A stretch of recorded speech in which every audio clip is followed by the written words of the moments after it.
O massacre do Alemão, no qual pode ter sido mortos 29 pessoas, mas tem gente de lá do morro que contou para um amigo meu lá do Rio que foram 60, é um projeto de vingança da Polícia Militar pela morte do cabo PM Bruno de Paula Costa, o que torna o massacre ainda mais cruel e brutal, né? Este é o assunto principal desta sexta-feira, 22 de julho de 2022, 22, dois patinhos na lagoa, como se dizia nos bingos do passado. Bom, este é o assunto principal, né? Além desse, eu tenho outros, como, por exemplo, o perdão da justiça a Eduardo Cunha, o caranguejo da Odebrecht, e mais, a prisão do ex-candidato a vereador Ivan Pinto, que não é meu parente, que andou ameaçando em vídeo na internet o ministro Alexandre de Moraes, outros ministros do Supremo e o candidato a presidente do PT, Lula, e a presidente do PT, a dona Gleisi Hoffmann. Eu venho aqui agradecer a você que continua me seguindo de uma forma tão generosa, participando dos comentários, me dando ideias, me dando palpites e fazendo críticas que eu preciso ver, ler e ouvir. Pois bem, vamos para o começo, né?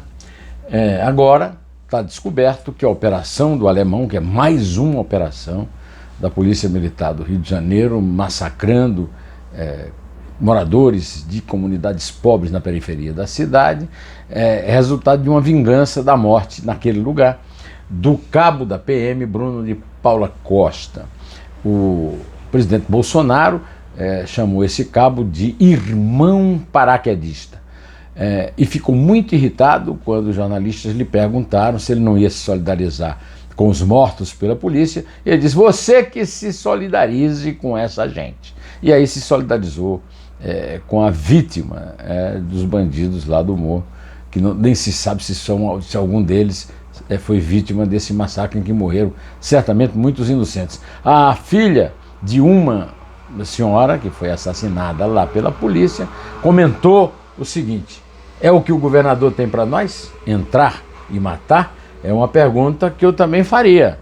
Quer dizer, então, que o fato de o Fachin ter prolatado uma medida solitária no Supremo, impedindo as operações policiais no Rio, que tem incitado a Polícia do Rio a produzir cada vez mais chacinas desse tipo. E na noite de quarta-feira tive a oportunidade de ver na Academia Brasileira de Letras o governador do Rio, Cláudio Castro, que é o agente operador do bolsonarismo naquele estado, né? Como eu já disse aqui no começo, também nos destaques, o ministro Alexandre de Moraes, do Supremo Tribunal Federal, e que será o presidente do Tribunal Superior Eleitoral durante as eleições, mandou prender o ex-candidato a vereador Ivan Rejane Fonte Boa Pinto, que atacou o próprio Alexandre e o resto de seus amigos e colegas do Supremo, políticos de esquerda, caso do candidato do PT à presidência da República, tido como favorito pelas pesquisas, Lula, e a presidente do partido, a Gleisi Hoffmann. E também eu falei para vocês, né, no começo do vídeo, que o juiz Carlos Brandão, do Tribunal Regional Federal da Primeira Região de Brasília, TRF1, mandou devolver os direitos políticos a Eduardo Cunha. Eduardo Cunha é o caranguejo do propinoduto da Odebrecht. E é também o inspirador e realizador do impeachment da Dilma. É claro que o beneficiário foi o Michel Temer, que era o vice, e terminou ocupando a presidência, né, metade do mandato quase, mas quem fez tudo foi o Eduardo Cunha, também em vingança, porque a Dilma apoiou um candidato do PT, Arlindo Quinalha, para enfrentá-lo, e terminou sendo derrotada por absoluta incompetência política, né, de não saber medir as consequências do seu poder. Pois bem, a Dilma, ao saber que Temer tinha dito que ela era uma pessoa honestíssima, chamou o Temer de golpista e também disse que a história não perdoa os traidores. Eu confesso que não deu para fazer uma pesquisa para saber se ela tem a razão ou não, nem também me interessa. Agora, basta saber que realmente um traidor a história não está perdoando, que é o próprio Temer. Tem uma notícia aqui que a Fundação CEPERJ, né, Centro Estadual de Estatísticas, Pesquisas e Formação de Servidores Públicos do Rio de Janeiro, fez contratações diretas de pelo menos 18 mil cargos secretos e também vem realizando processos seletivos em que oculta os nomes dos aprovados. Eu vou repetir uma notícia que eu dei aqui, porque a minha diretora, a dona Isabel, reclamou de eu não ter dado o que ela achou que foi o mais importante e o que mais a emocionou no discurso do decano da Academia Brasileira de Letras, o ex-presidente José Sarney, na